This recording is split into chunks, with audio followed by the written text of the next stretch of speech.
welcome to MetroWest Forum, an opportunity to stay abreast of the people and the issues that are affecting today's workforce. Where are the jobs? What are the qualifications necessary? Educational opportunities to move up, more pay, less pay, self-satisfaction. All of those and more will be ingredients on today's MetroWest Forum as we welcome as our guest the Executive Director of the newly formed the Massachusetts Nonprofit Network. Former State Senator David Magnani, thank you very much. Welcome to the show. Thanks for having me, Maurice. You are here after many years of trench work behind the scenes, getting things done for people's services. Now you're in charge of this agency that pulls together all of the nonprofit agencies in Massachusetts. What is that about and why was it necessary? Well, you know, it's interesting. People asked us about whether this is something new, the idea of nonprofit associations getting together and collaborating. As it turns out, Massachusetts is actually the 42nd state in the country to create a statewide associations of nonprofit associations. What took you so long? Well, people ask what took so long. It turns out the reason why is because Massachusetts was actually on the cutting edge in forming associations of nonprofits, but they were created at the sectoral level. So there was associations of healthcare centers, there were associations of community development corporations, there were associations of environmental organizations. So they were sort of like trade associations that grew up prior to the creation of this statewide association of nonprofits. And I think they finally got together and said, you know what, we need a coherent voice for the nonprofit sector in Massachusetts. And they got together and said, let's put an organization together that represents all of us. Before we get into the meat of what the organization does, MNN, what it actually does, when we talk about the nonprofit world, I would suspect that not an awful lot of people, David, have a clue of how many jobs are involved in the nonprofit world in Massachusetts alone. Well, the answer is, this is going to really surprise you. The answer is more than 420,000 jobs in Massachusetts in the nonprofit sector. It actually is larger than the government sector, including state, local, and federal government. It's actually larger in terms of the number of people that are employed. And, you know, these are like government jobs in many ways. They have the attractive advantage of being stable jobs. They're not jobs that are going to get relocated to China or India or somewhere else. They're jobs that are provided here for services for people who live here, and therefore they're going to remain. So there are 420,000 or so stable jobs represented by the sector. Not all the jobs pay equal to the private sector, but that's not the whole purpose of getting involved in the nonprofit world. Well, that's right. They're not at par with the private sector, but people would be surprised. They're reasonably well paid. Probably $7,000 or $8,000 below the private sector, $3,000 to $4,000 below the public sector, but they're not poverty wages by and large, and they cover the whole waterfront.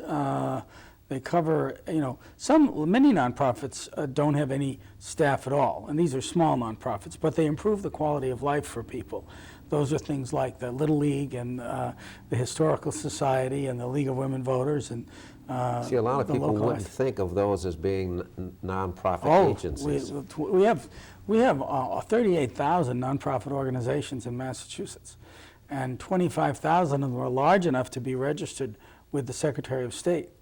And they include everything that improves the quality of life in a community. As you say, people don't sometimes think about their local park being improved. They think, well, that's a government job, Parks and Recreation, but if you go down and look, many of the things that are done to improve the neighborhood are done by volunteer organizations or by nonprofit organizations. The Little League is a nonprofit. The VFW is a nonprofit. The Danforth Museum in Framingham is a nonprofit.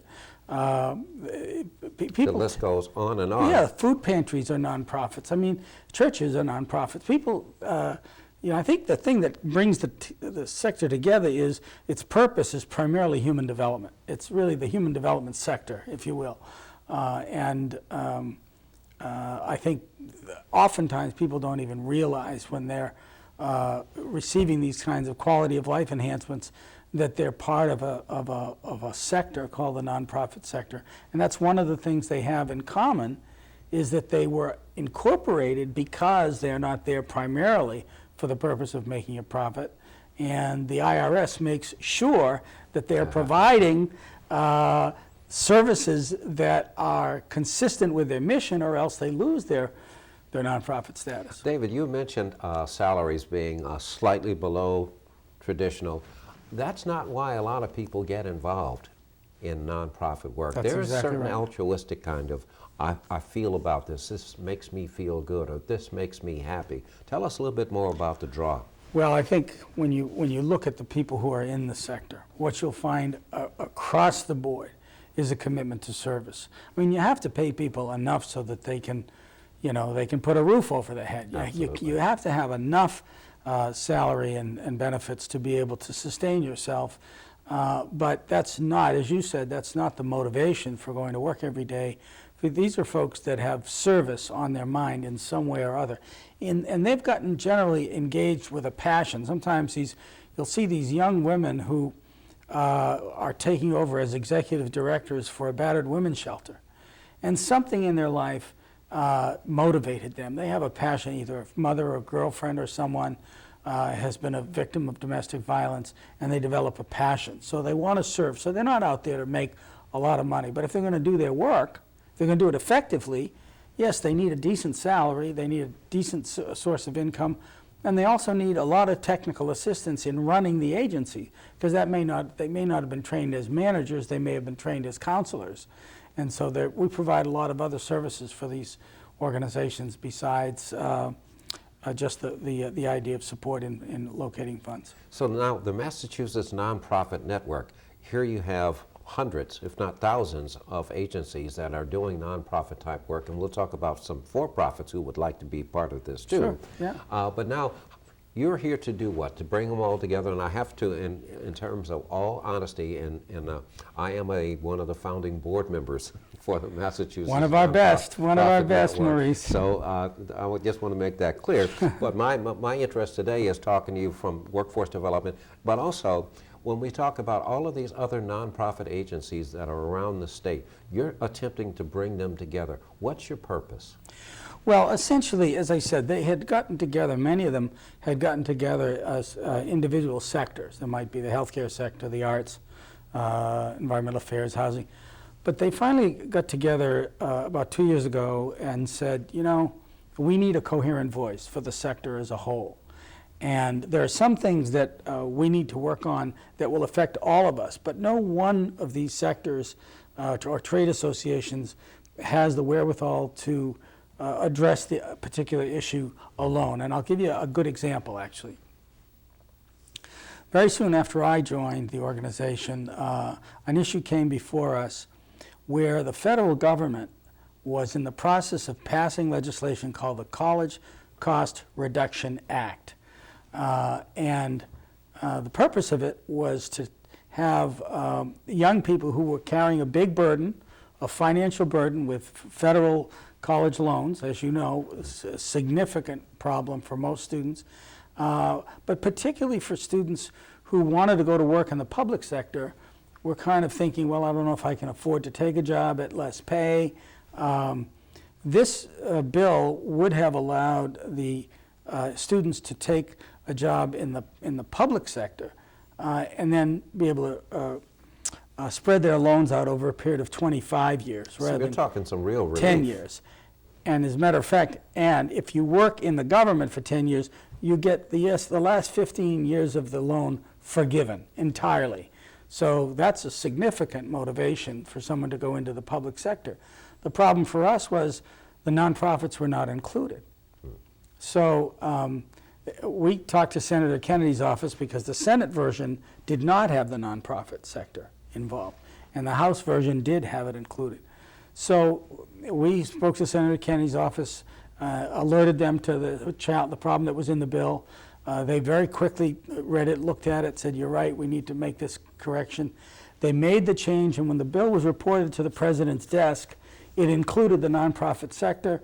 The president signed it because the government will save money on this program, and the reason they'll save it is because these are direct loans now instead of going through the banks. Yes. And so all the processing costs for these loans are gone, and they'll be spread out over time. So it's actually a good deal for the federal government, and an extremely good deal. It'll save about, I think, around $800 million nationwide for students who, in terms of forgiving loans to get into the nonprofit sector. We're talking with David Magnani, who is the executive director of the Massachusetts Nonprofit Network. If people wanted to know more about what is this Massachusetts Nonprofit Network, is it for me?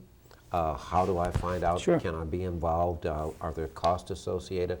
What's the best way to keep the communications process going? Well, as I said, that's an example of what we do, but there are many, many other things that we do. And so if you'd like to know more about what we get involved in, they should get in touch with us. Our office is in downtown Boston. It's the number 617-330-1188.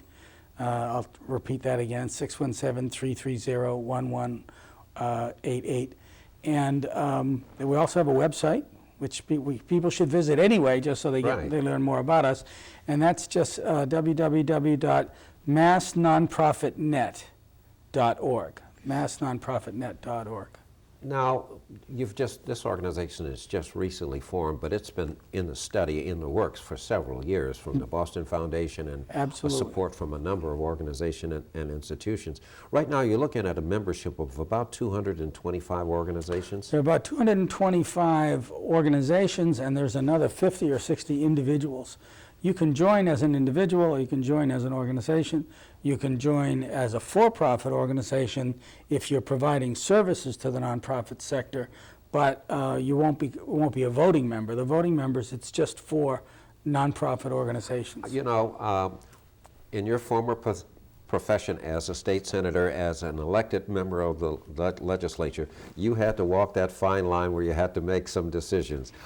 You have a constituency. It's not rich constituency and poor constituency. It's constituency. Yeah. So now you have the nonprofit world, but the for-profit world also sees, wait a minute, there are some advantages perhaps to being this. How do you get the two to talk to each other, come to the table together, and accept the opposite presence? It's an excellent question. There are an awful lot of people who serve the nonprofit sector, and we've invited them to become members of our organization. Basically, what we've said is, this is an organization for the nonprofit sector, but since you serve the nonprofit sector in a consulting way, you're free to join as an associate member, a non-voting member. You need to pay twice the rate for a membership fee. Because it's for-profit. Because it's for-profit. Yeah. And you will not get a vote for the board of directors. In any other way, you can get all the benefits that every other member can. And so that's the way we've chosen to break it down. How well do you think this is going? It's not a Boston, yes, it is a Boston-based in terms of where your offices are, but you've got regions that you're outreaching to. Absolutely. This is a Massachusetts organization. Our headquarters is in Boston, but we have a meeting coming up next month for the Massachusetts Nonprofit Network Northeast. You have a meeting coming up soon. In November 7th, the Northeastern region. We've got another one coming up in central Massachusetts. We have another one coming up in western Massachusetts. We have one on the South Coast, one on the Cape and Islands.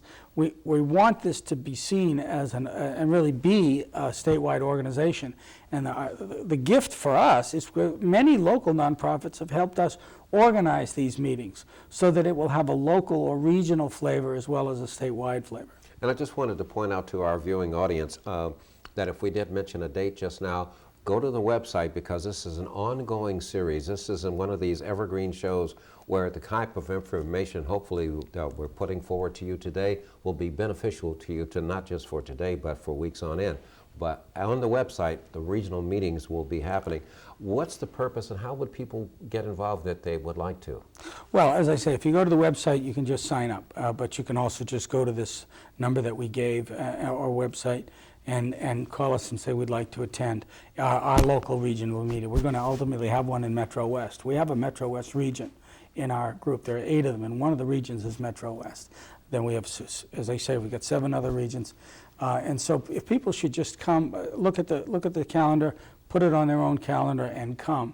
And bring anyone else that's interested in nonprofits. In many cases, nonprofits don't know that they learn an awful lot from other nonprofits. That's probably the biggest advantage we have of bringing people together who have common problems to share ideas and resources. That's probably the most effective way of helping people to run their organization more effectively, and that's one of the things we're offering. We're going to be offering a lot. One of the things we're offering is group purchasing. So if you want to join us, you can get a 44% break on your stationery supplies and your office supplies just because you're part of a larger purchasing pool. Let's kind of like consummate the marriage here, if we can, so to speak. You're a one-stop, actually, when you stop to think about what the Massachusetts Nonprofit Network is and the marriage with the Massachusetts One-Stop Career Centers in terms of employment opportunities and helping get the information out about jobs. This sounds like a win-win situation. Well, it's a terrific point because many of the people who work in the nonprofit sector would like a place where they can or who would like to work where they can find the jobs available. Well, our website and our fairs and our annual expos would be wonderful opportunities to do that, and fitting into the job fairs, obviously, that the regional employment boards are running would be terrific opportunities, both to find people who are looking for work in the nonprofit sector and for people who are looking for employees, sort of the best and the brightest. One of the nice things about the bill we talked about was it helps recruit some of the best and the brightest who might not have been able to go into the nonprofit sector if they hadn't gotten significant loans forgiven. Well, that's a very important thing at a job fair, to let people know, here's a great opportunity for you that you might not have had a couple of years ago. And this is not exactly like the Peace Corps, because you don't have to go away in order to be of service, but you can sure get some tremendous relief on the economic side for those college debts. It's very significant, extremely significant. It can really be a decision point for a lot of students. So this would be the first of our conversation. You talk about group purchasing, discounts. What other advantages would there be for nonprofit organizations? Well, as I said, one of the notion of group purchasing is significant because we're adding new services all the time. We're beginning to think about the purchasing of fuel and electrical services, energy costs, getting energy costs down, getting the cost of accounting down, getting cost of IT services down by group purchasing. So that's a big advantage. So you're looking at every dollar saved on group purchasing allows the agencies to provide more services because those dollars are not going for the admin Absolutely, costs. and if you look at the small margins that these small organizations are working on, if they go out and buy a copier for $400 and they can get it for $200, that $200 savings is a significant savings. You'd be surprised how small organizations watch those pennies, and it can make a tremendous difference. There's a comedian who she argues with her husband that her account is overdrawn. But to her logic, if the dress costs $800 and she bought it for $400, she made $400 that day. This is a little different accounting system. It's a little different accounting system. About, right? So the group purchasing is, and the other thing is, we're going to be providing networking for nonprofits throughout Massachusetts. They don't have to go to Boston to get these assistance.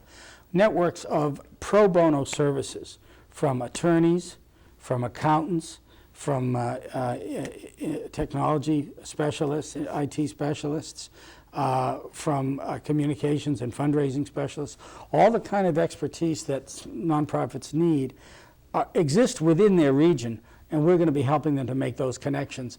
And for example, with attorneys, many attorneys are looking for pro bono opportunities because in order to move up as partner, many times, they look at the extent to which people have provided pro bono services, and also to get experience in the nonprofit, and sometimes to make contacts where a paying client might be down the road. Lots of motivation for them to provide free services, but they don't know quite how to make those connections, and they can't make them systematically. So we're attempting to put those connections together. We are very pleased to have you here, and I'm also involved with the Massachusetts Nonprofit Network, and would encourage each and every one of you, talk to people that you know at your job, at your places where you go for civic organizations. Share the phone number and share the website with us one more time before Well, we thank go. you, and I want to also thank you for your leadership on that score. It's really been tremendously helpful to have you as a member of our board of directors, and thank you for your service, and we're hoping to hang on to you for a long time in that respect. Yeah, please call at any time, 617-330-1188. At 617-330-1188. And then just go to your website and computer and look at www.massnonprofitnet.org. Well, with your experience on the Hill and your public service that you've done in the legislature, a lot of people may not know how many other community things that you've been involved with, but I think you've got the challenge of a lifetime here, something that seems to really motivate you. And we thank you very much for your leadership. Well, it's very exciting. And we want you to come back with us again. Well, thank you. Thank you for all your help. Thank you very much for joining us for this edition of MetroWest Forum. Until our next, please thank your cable access company for making this and other programs available. I'm Maurice Lewis. Good evening.